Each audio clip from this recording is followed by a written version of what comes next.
I appreciate David and the association's work. And as David said, my name is Paul Joyce. I'm the state examiner. I've been working with the Board of Accounts now for a little over 25 years.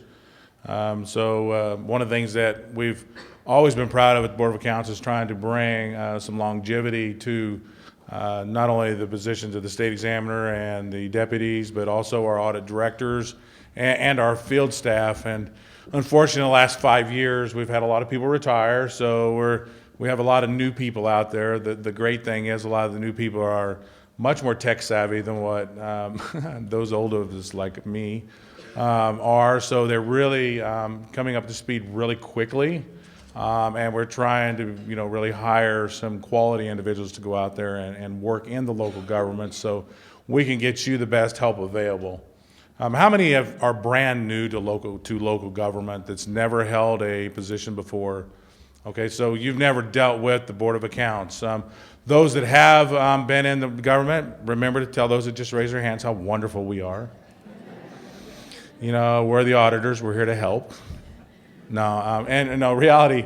My mom worked in a banking system, and the internal auditors at a bank and even the external ones.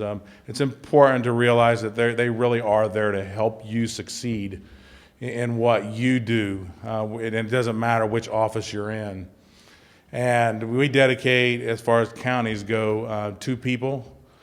Which is Lori Rogers and Shannon Lopez. Shannon snuck out the door. And then we have Debbie Gibson, which is our director for local government audit services. And they're there, I say 24 hours a day because they should answer any email all the time. Or phone call, they will answer the phone when you call up there to answer a question. But if you have a question that deals with the financial aspects of your job, do use and abuse them. With your questions, because from our standpoint, because one of the things we do is we're after the fact kind of people. We come in and we look at what you did, and we determine whether you did it right or whether you did it wrong. And trust me, those of you that have been here a while will understand that you will do it wrong occasionally, and we realize that. We're not there to badger you for doing something wrong. I'm reminded daily from my wife I do things wrong.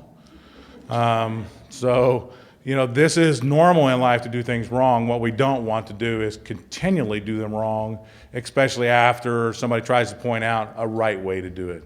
And that's really, at the end of the day, what we're trying to do is trying to help you make your local government succeed. And that's part of what our job is. So we come in after the fact. We look at your records, at what you've done, based on the knowledge that you received at training like this, your participation, and I very much encourage your participation in your local government associations and with the AIC, as the overarching, agency, or not agency, but group that oversees it. So no matter whether you're a commissioner, auditor, treasurer, it doesn't matter what, belong to your association and participate in it. Use the mentors that they will hook you up with to help you learn what your job is, because it is a huge responsibility that you're taking on. Like I say, I've done this for 25 years. I've seen many newly elected officials come in and say, I had no idea that it was this hard. I thought I just needed to get elected and I could get a paycheck. You really are, and you will find out, you have to do a lot of work. It'll take a lot of hours and a lot of dedication. And you're not a public servant to get rich. It's not going to happen. But you're a public servant because you felt it was something you needed to do to help your community either grow or just even sometimes survive. So if you do feel like you get in over your head, and make sure that you start talking to those associations and get that help. And if you're part of the financial aspect of that job, if you really get in over your head, sometimes this isn't the job for you. And so, because if you do it wrong, sometimes I kind of try to do this because I don't want it to tell anybody that, hey, you're going to do something wrong, and we're going to come in there and we're going to bring law enforcement with us, and we're going to put you in jail. I mean, small reality is there's always crooks among us in the world. Somebody that thinks they're going to get away with the system. As much as we want to help you on that side of the law and do things right, there's also those that will do things wrong. We also go in and do those investigations when we come in and do our audits and our examinations. We'll look for misfeasance, whether it be misfeasance, malfeasance, or nonfeasance. And we'll have people that get elected and they won't do anything for 2 years. They just do nothing. We have people that get elected that think that right off the bat, instead of paying themselves every 2 weeks, we'll pay myself every 1 week. You'll get caught. It'll look bad on you. And you'll probably go to jail. And if you're that person, I won't be sorry for you. But if you do things wrong accidentally, just because you posted things wrong, you maybe even you accidentally paid a vendor twice, that's okay. If it's not okay you paid him, we're going to get the money back. But it's okay to make mistakes, just not intentional ones that you do for personal gain. And so, always be cognizant of the fact that you're there to perform a service for the community. And if you're not performing that service that you're elected for, somebody, me, is going to come in and look at what you've done after the fact and to see that you're doing it right. If you're not doing it right, we're going to try to help you do it right. We want you to do it right as you're moving along through your growth as an elected official, and to utilize, in this case, Shannon and Lori, and even the examiners that come there to your county to do the examinations, and use their benefit and knowledge that they have to do it right. And that's the ultimate goal. Do it right. Do it as efficiently as possible for what you have surely been, put yourself out there to get elected for. I tell myself after 25 years, I'll never get elected for nothing. Because the unfortunate thing is, half the people out there don't like you. They voted for the other person. And so you've already started off wrong, at least in their eyes, even if you're a wonderful person. So, go in there with a good attitude that, like I said, you're doing what's best for your community. You're going to do it as good as you can. You'll ask people for assistance whenever you don't know what you're doing. There's lots of people out there to help you. And, if you get to the point where you say, this job isn't for me, that's the time to step out that door. And I've been on audits before where I've actually told that convenience store clerk that was elected a clerk treasurer in a town that's now in charge of $2.5 million, this probably isn't a job for you. You're an elected official. You have to be willing to tell somebody, no, that's not right. I'm not going to do it that way. That's not legal. If commissioners of a county are going to love this, auditor, you don't work for the commissioner. You work for the people you're elected for. Commissioners don't work for the auditor.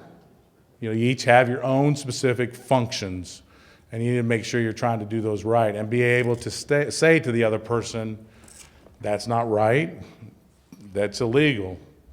It's only if it's illegal, not just because you think it's not right, okay? Like, I have a disagreement because I really don't think that we need a new sewer, so I'm not going to pay that bill. Nah, that's not really good reason. You need to pay the bill. That's their choice whether you need new sewers. And commissioners, they make those decisions. Your decision, as in that case, is the auditors make sure that the bills are properly, that you have the proper documentation in place to pay it, not whether it was right or wrong decision to do the project. So, that's the part of knowing your function and knowing your job. But if it comes up and they say, hey, you need to pay this bill, and they don't provide you with documentation to pay it, you say, I'm not going to pay it. I need the documentation. So, stand your ground and hold it on that particular purpose, because you're all there to work together to get our type of government done in a proper and efficient manner. And if you have any questions on what that proper and efficient manager is, I'll say again, call Lori Rogers, Shannon Lopez. They will get back with you. And if they don't, call me, I'll make sure they do. And always use your association, whether you're the county treasurer, county auditor, commissioners. They're going to help you do it right. Most of them have a mentor program. It's a good program. It'll hook you up with somebody that's been around a while that you can ask questions to. Very beneficial. So as you go along, do not forget, call Lori Rogers or Shannon Lopez. I can't stress that enough, because don't get behind yourself and say, I know how to do this, I'll do it wrong. Rather than call Lori or Shannon. They've got all the answers. Everybody in a position now, somebody's asked that question before. So let us help you, and that's really what we're here for. The other people, which I'm going to introduce now, is that's really, really close to what you do at local government, is the Department of Local Government Finance, and their commissioner is Courtney Shaftsna. Courtney's been around, I don't even know now, she'll tell you that, but a long time. And she really knows what she's doing. So I'm going to tell you, you abuse her too. But this is how you get things done right. And, we try to work with the DLGF, and we try to work with the county associations to make sure that we're all on the same page. And so we're not going to play their answer against our answer. We're going to talk together and try to work as, sister agencies. And so with that, I'm gonna shut up because I babble too much. That's why Courtney writes things down. She stays on track. I was. But I'd like to introduce now Courtney Shaftsna with the Department of Local Government Finance.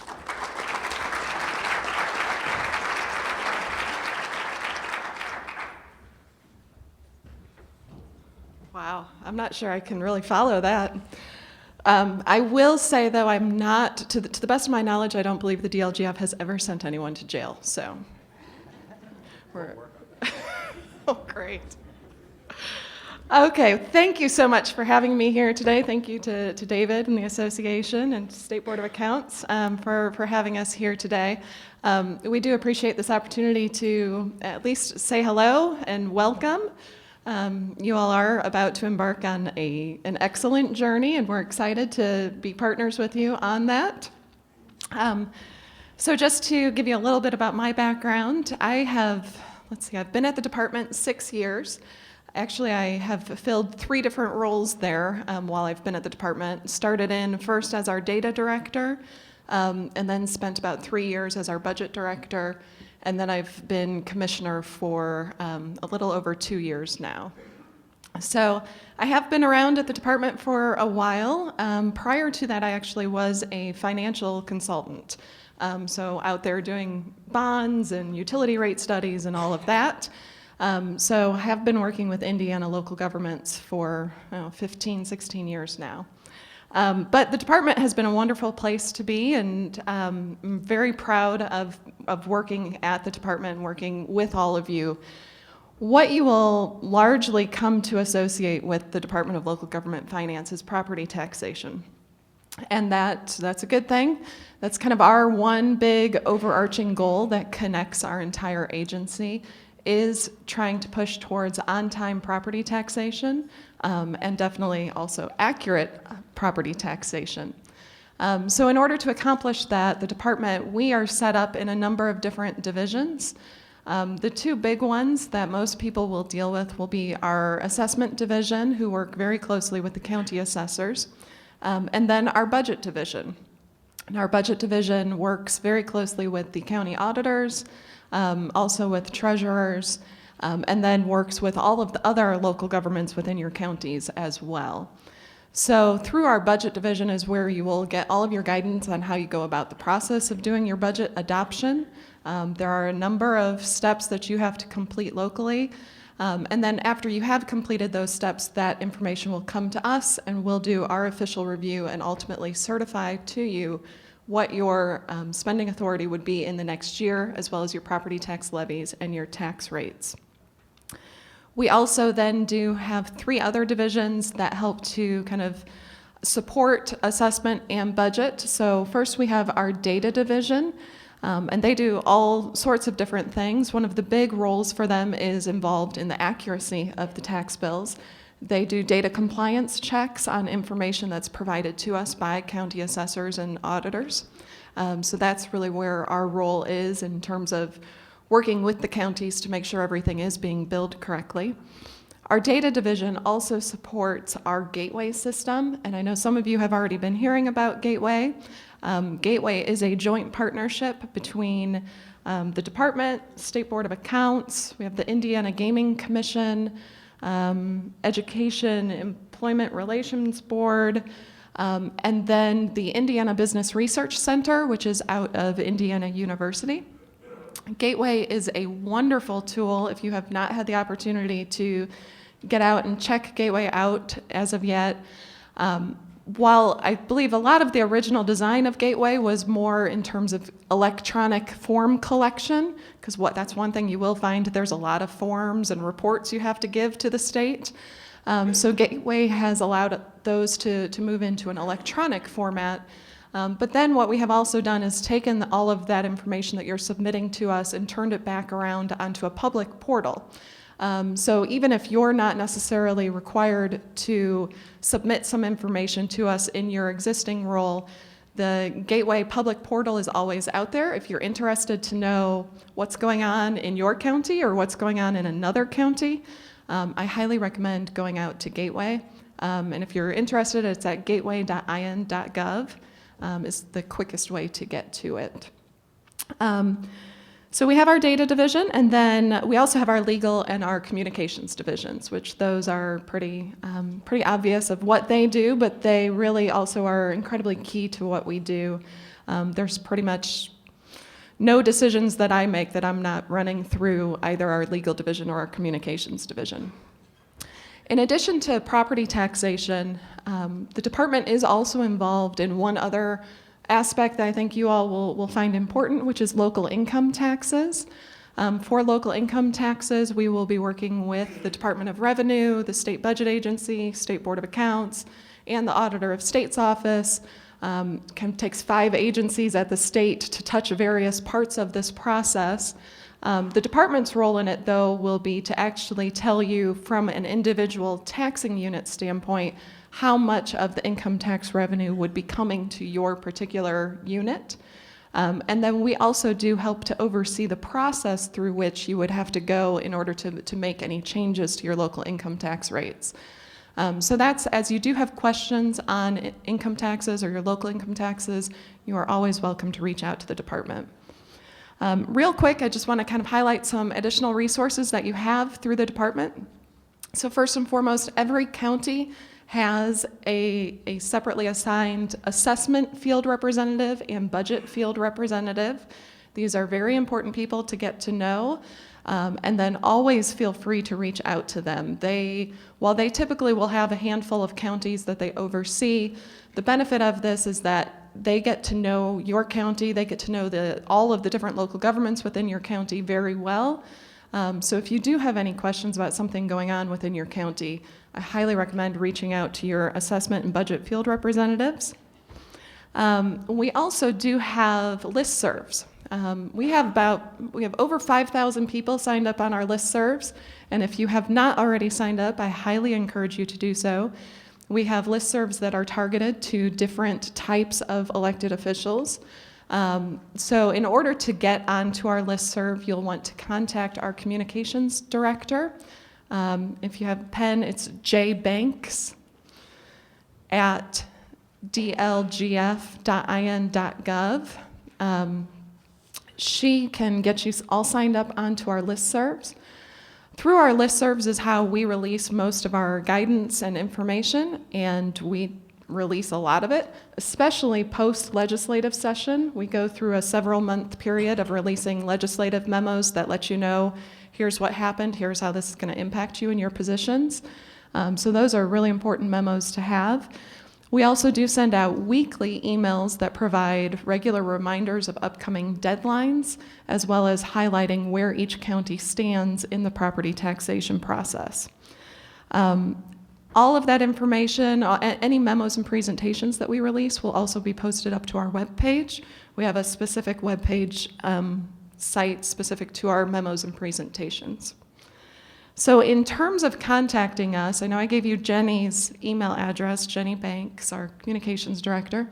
But if you go out to the DLGF webpage, we do have a link there that says Contact Us, and that will then pop up a list of all of the people in our agency. We're a fairly small agency for what we do. We're only about 40 people. But if somebody has a particular specialty, it will be listed there underneath their name. That's also where we will have some maps there that you can identify who your assessment and your budget field representative are. So certainly feel free to reach out to us at any point in time. We, as Paul was saying, we also want to work with you, and if we can get you an answer before you do something, it's typically a lot better than having to come back after the fact and saying, that wasn't quite right. Here's how we need to move forward at this point. So if you do have any questions, please contact Lori and Shannon. Sorry, I just have to keep emphasizing that. But no, always reach out to DLGF. We're happy to help, and welcome aboard. Thank you.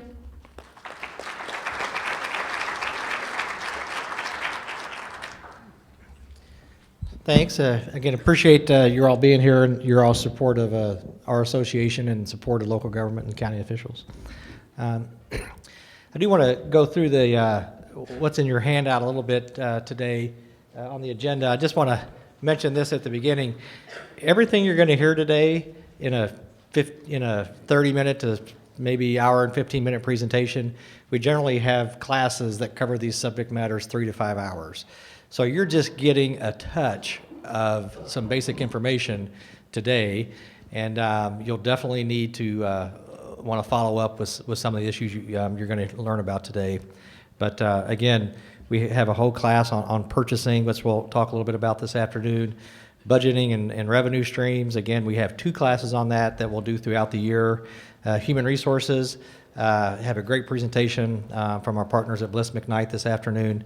And again, human resource issues are constantly changing because of court cases and new federal regulations or new state regulations. So that is something that I think you want to participate in. And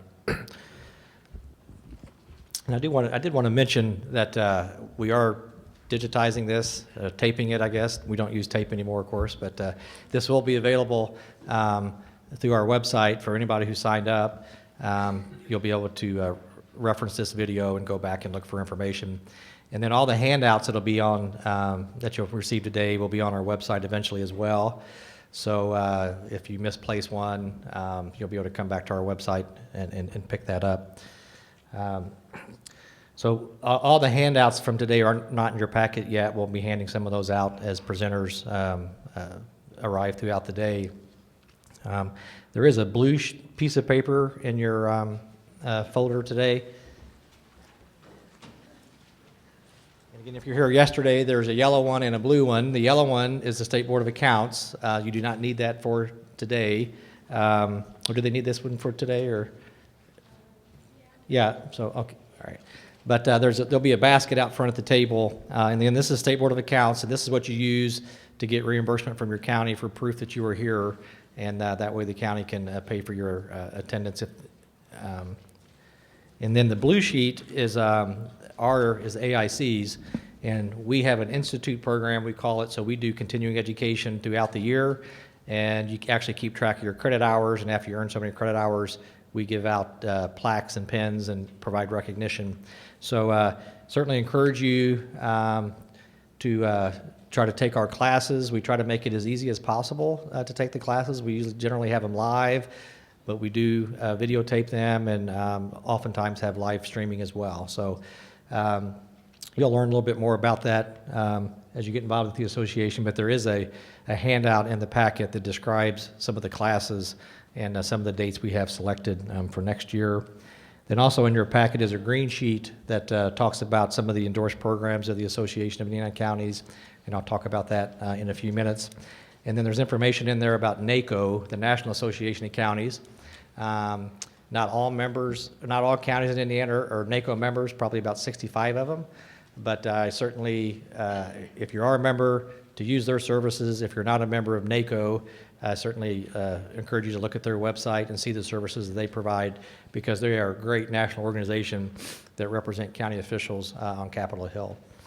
So with that, there is a presentation in there about the association, and I'm going to start with that. Again, we're not a state agency. We are a not-for-profit organization that represents county officials. So we're a member-driven organization. You're our members now. As soon as you get sworn in on January 1st, you'll be part of the association. All 92 counties are members. We certainly appreciate that. And the membership directs our policies and directs our objectives and goals. We do have a board of directors has about 37 people on that. We have an executive committee of 5 people. I saw Larry Hessen here. Larry is our first vice president. He's from Hendricks County and on the county council there. And he is a great advocate for local government and a great resource for us. And then we have other board members here. I know I had them stand yesterday, but we have new people here. So if you're a member of the AIC board, could you stand so that people can recognize you as a leader of the association? If they have any questions, they can get in contact with you about the organization. Appreciate that. We have a staff of 6 people, so we're pretty small, but I call it a small but elite staff. You have great people that work for you, and they are a resource for you for just about any question you may have. And then we offer a variety of services that we hope help you be a better county official. So the way the organization is organized, we have 6 districts, and each district elects a president and a vice president, and the county officials in that district elect those people at our spring meeting. So in April or May, we always have a spring meeting, and we give a legislative update. Sometimes we have agency heads there to talk, and then after towards the end of the program, we have a ballot, and if you're a county elected official and member of the association, you can vote for the presidents and vice presidents of your district. And then the way we're organized, the affiliate presidents and past presidents serve on our board of directors. So again, the president of the Commissioners Association and the past president of the Commissioners Association, council, so forth. So that's a lot of our membership. And then we have a legislative committee, and the legislative chairman of that committee is appointed by the president, and they serve on the board of directors. And then the past president of the association serves on the board, and then we have a 5-person executive committee, and they meet a little bit more often and really are in direct contact with me and the staff, usually on a every week or every other week basis. We have some communication about the organization. Here's all the offices that we represent: the auditor, the clerk, recorder, treasurer, coroner. You can see them there. I'm not going to read them. Some of them are constitutional offices that are term limited. Some of the offices are not constitutional, they're statutory, which means the General Assembly could change those offices anytime through just a statutory change. To change the constitutional offices, it would take a constitutional amendment, but this kind of gives an outline of the offices, and you may or may not have known if you're in a constitutional office or a statutory office. And then also on our board, we want to seek input from some of the experts that you hire at your county. So the highway engineers and supervisors sit on our board of directors and non-voting members, and so do IT directors and ADA coordinators. So, but the only people who can vote officially for the association are the elected officials. This is our list of executive committees starting January 1st. So we'll have a clerk and a council person, an assessor, and another council person from Owen County, and we will have a vacant position on January 1st. So the way that vacancy is filled, the president names a nominating committee, and they take applications, and then they make a recommendation to the board of directors, and the board of directors would then fill that position for the AIC treasurer. These are the powers of the executive committee. We just went through our budget process. We adopt a budget just like you do every year, and the board and the executive committee and the association oversees that. And the good thing is the association's in really good financial shape. So I certainly appreciate everybody's support. One of the reasons we're in good financial shape is because all 92 counties are members of the association. And I know from looking at how other state associations are financed, not only in Indiana but across the country, we have very, very low dues, and I'm very proud of that. And it just goes again to the fact that the board and the staff are very conscientious people, and we try to make sure that we operate as efficiently as possible. And the executive committee can also make recommendations on policies throughout the year. Here's the different committees that we have as part of the association. Encourage you when you feel comfortable in your office, if you want to participate in some of our committees, certainly want you to do that. All of our meetings and board meetings are open to any member. So if you find out, if you want to know when our legislative committee meets and you want to come and just listen to the discussion and how we develop policy, you'll be able to do that even if you're not an official voting member. Again, all the committees are open to the public, but we have or not to the public, but to the membership. But legislative committee, a training committee that reviews all of our training programs. We have an awards committee, a nominating committee, and this year we're going through a process of reviewing our bylaws. And then one of the best publications we do is what's called a fact book, and it is a collection of salaries and staffs levels and appropriations for every office in every county. And it's just a great resource if you're on the county council or commissioner, or even no matter what office, just so you can kind of compare how your office is in relationship to other counties of your size as far as staff, people, and salaries and appropriations. So it's just a nice reference point. We're not recommending anything through that book. We're just providing a resource. Here's how the association is funded. We get dues from the counties. We have several programs that kind of pay for themselves or make a little bit of money off of the training program. We'll have a legislative conference January 31st and February 1st. That's at the Hyatt in downtown Indianapolis. And we invite all the legislators to come to lunch. And it's really a 2-day conference. You can come for 1 day if that's all you can, time allows you.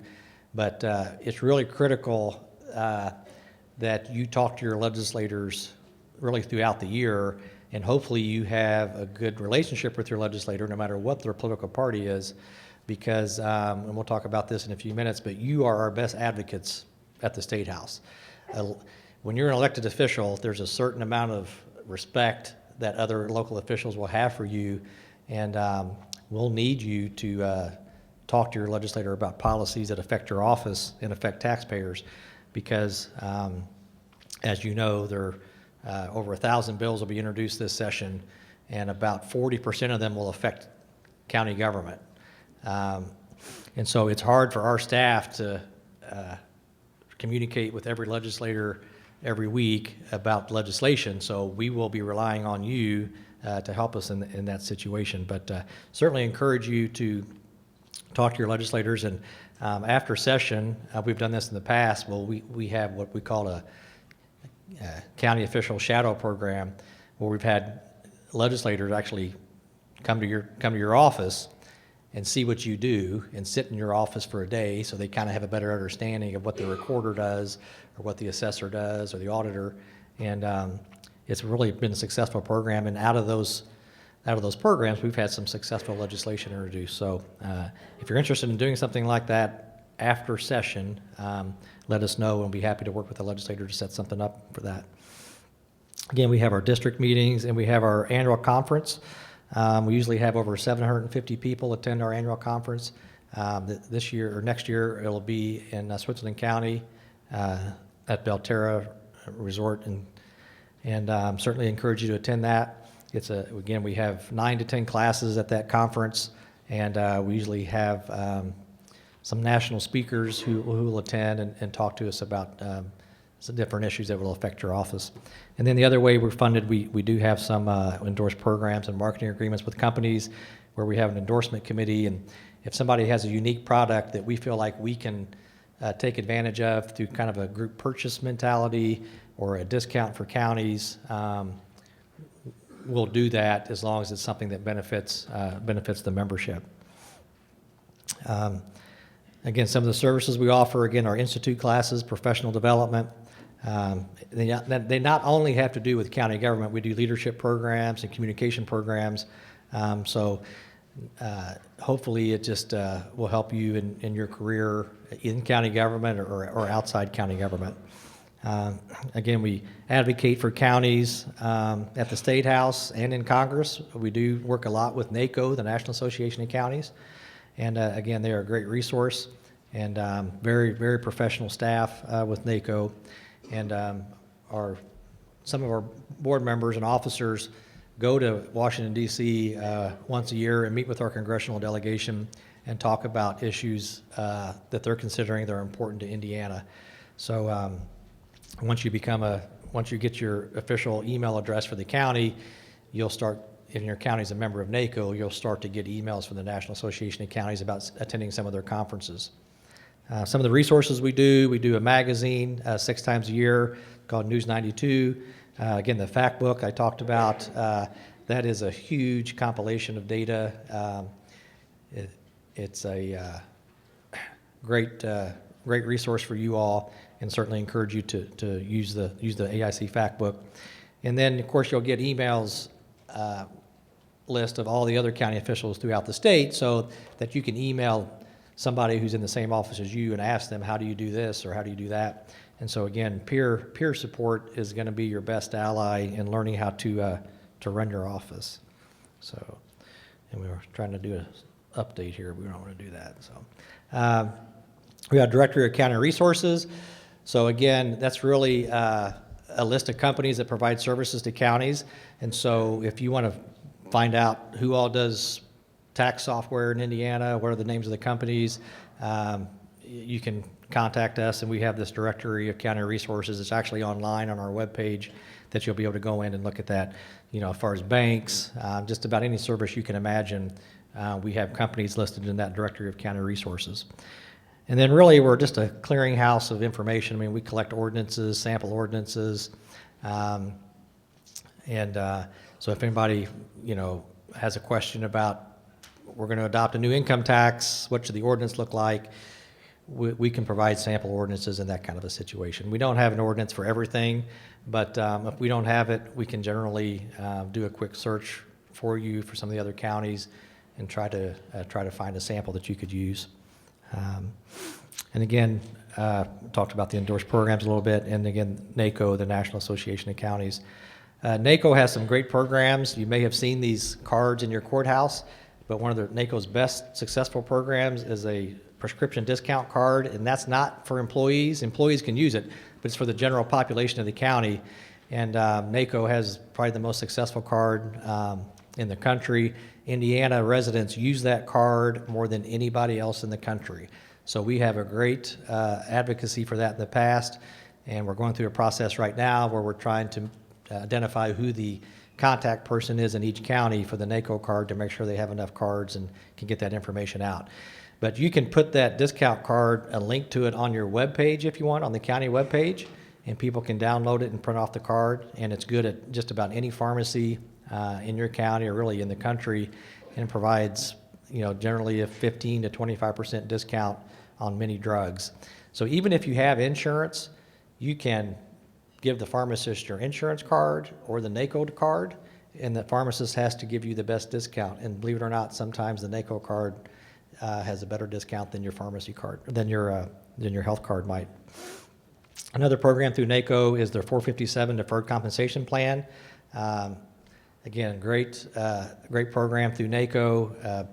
You get to participate in the pricing that they have on a national level. And so even if you're a very small county, you'll get some of the same pricing levels that Los Angeles, California employees get, Orange County, California employees. They have about $15 billion in assets, deferred comp for county employees. And so it's just a great opportunity, a great option for counties. Most of the counties have some kind of deferred comp plan. The NACO plan is really geared towards county employees more than others, and they do a great job. And with the ever-changing mindset about retirement, employees are having to do more and more on their own, and government is cutting back on some of the services or some of the money that they're contributing to retirement for public employees. They just have to with the tax caps. And so again, this is a program that you can offer your employees where they can set aside money for themselves and do a great job. U.S. Communities Purchasing, you're going to hear from a purchasing specialist this afternoon. He's going to focus on Indiana's laws. But this program called U.S. Communities, again, allows you to kind of purchase on a national stage and get national discounts. So even if you do not want to purchase through U.S. Communities because you want to buy locally, certainly understand that. But you can go into this program and type in the product you want. It'll give you the price on a national level. And then oftentimes people will take that price to their local vendor and say, you know, can you match this? And a lot of times a local vendor will do that. But they'd sell everything from, you know, computers to AstroTurf for high school football fields. So anything that the county may purchase, you can always go on the U.S. Communities website and type in a product and see what kind of pricing you get. But we use it at the association as well when we purchase copiers and things like that. Something else through NACO are national affiliates. And so, you know, the clerks and recorders have a national association, the assessors have a national association, treasurers have a national association. And so if you get involved with NACO, you'll be able to get involved in some of these national affiliate organizations as well. So we have one appointment to the NACO board. It's Kent Ward. He's the Hamilton County Surveyor. But we also have appointments to a lot of the NACO policy committees. So we have several people from Indiana who are on national committees that are very influential with Congress, and everything from transportation to GIS to environmental issues. And one thing you'll find out is Congress does so much that affects local government. You know, you've heard about the overtime rule, perhaps, that a federal agency passed, and a judge has suspended that. EPA regulations, waters of the U.S., a lot of federal regulations affect your office, and NACO's a great resource to help you make it easier to do your job. So again, this is our objective for AIC. We're there to support county officials so they can better serve taxpayers. And again, our success is based on your success. We want this to be an enjoyable and a successful experience for you. You know, no matter what office you ran for, at some point, some taxpayer is going to come up to you and you're going to say, why did I put myself through this? Why did I put my name on the ballot to listen to this? And you're just going to have that. And but hopefully that's a one-off, and that most of the people, you know, maybe you'll get a compliment once in a while. You're going to get fewer compliments than you are complaints. I hope you realize that. I mean, nobody contacts you and says, wow, thanks for getting my tax bill out on time. I really appreciate that. You know, you might get some thank yous for paving somebody's road. But yeah, you're going to get the angry taxpayer more than anything else. And so don't let that discourage you. That's just part of the task that you've taken on. You can visit our website, indianacounties.org, and find out a lot of this information. We do have a Facebook account and Twitter and YouTube. So one thing you may want to do is look at our YouTube page and just see some of the awards we've given out the last couple years. We do several awards and nice videos to recognize special achievements in counties. And so hopefully those could be duplicated and that your county will be able to participate in something like that. So with that's kind of an overview of the association. And again, it's your association. Our association is only as strong as the membership wants us to be. And we have to have your input. It's so critical. I'm going to touch back on the lobbying issue just a little bit. Again, we spend a lot of time at the State House. I've been around the State House since 1989, actually. Worked there for 10 years and worked for the association since 1999. Ryan Hoff on our staff, he's our general counsel. He's in the back. I'm going to introduce all the staff people at lunch. But Ryan has been around the State House since 1999. He's an attorney. He's worked at NDOT. He's worked at DNR. He's worked for one of the bigger law firms in downtown Indianapolis. And he's been with us for a couple years, and again, is a great resource, and we're very fortunate to have him on staff. But when it comes to the lobbying aspect, again, I just can't stress enough how critical it is that you have a good relationship with your legislators. You're going to be surprised how many bills affect your office. And, you know, legislators, a constituent will walk up to them and have one complaint because one taxpayer maybe didn't do something, or one county official didn't do something correctly, and then a legislator introduces a bill that creates unfunded mandate and havoc throughout county government. We see it all the time. We see it every session. So it is critical, again, that you talk to your legislators about those issues. And I know a lot of you are new to office, and you may have to do some things in the office that don't make sense. You think, man, this is very time-consuming and doesn't seem to be accomplishing very much. I'm going to call my legislator and say, let's eliminate this duty, that I don't have to do it anymore. And we get that all the time. We get people, you know, call their legislator and say, let's eliminate business personal property tax because it is a headache for me to calculate that. Well, of course, that's about $1.1 billion in revenue for local units of government. And so it might be easy for one office not to have to mess with personal property tax anymore because it makes their office more efficient.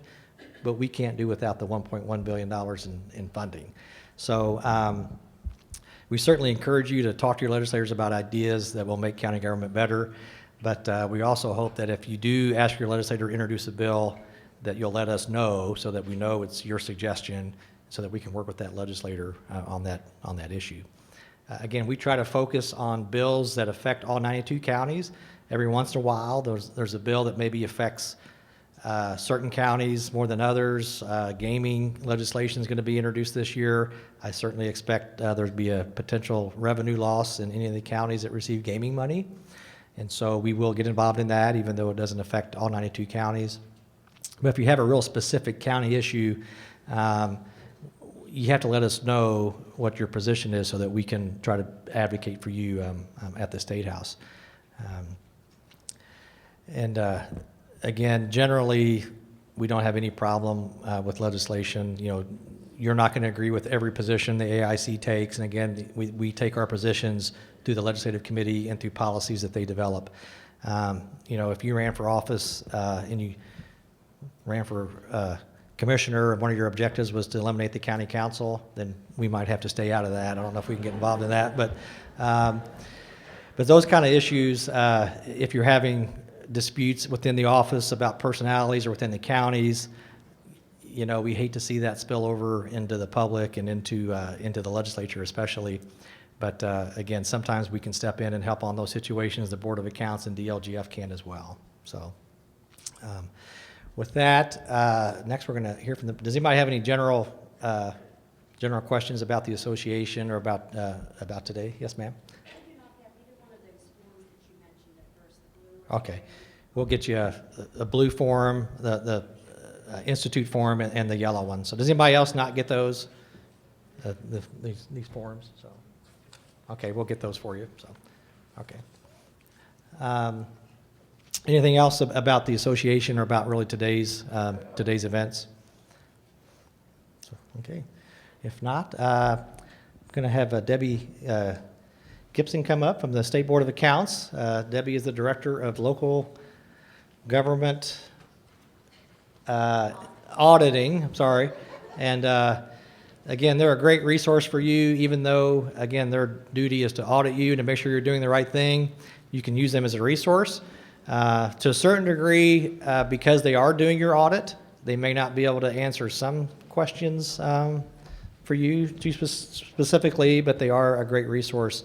And I know you have a presentation. I don't think we have that, but we'll make it available on our website so that you'll have access to that.